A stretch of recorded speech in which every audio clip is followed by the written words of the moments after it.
আলহামদুলিল্লাহ, অবশেষে মাছ ধরা শেষ।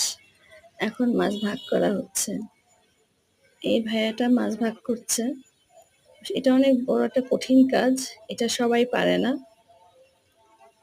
এটা মানে যে ভাগ করে, ভাগ করতে, করতে নিজের অংশেই সবশেষে কম হয়ে যায়। যারা ভালো মানুষ তারা এই কাজটাই করে।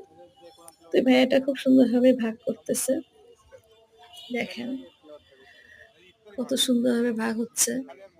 তো এইভাবে নিজের হাতে মাছ ধরা, মাছ ধরে নিয়ে ভাগ করা, তারপরে বাসায় নিয়ে যেয়ে নিজের হাতে কুটে রান্না ভাজা করে খাওয়া যে কতটার মজা আর কি যেটা শান্তির কাজ।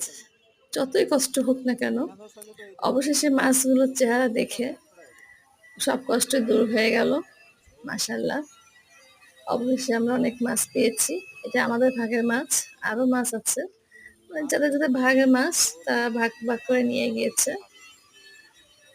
তো আমরা এই যে অবশেষে মাছ ভাগ করা শেষ হয়ে যাচ্ছে। এখন আমরা মাছগুলো নিয়ে বাসায় চলে যাব। তো কেমন লাগলো আজকে আমাদের মাছ ধরাটা? অবশ্যই জানাবেন।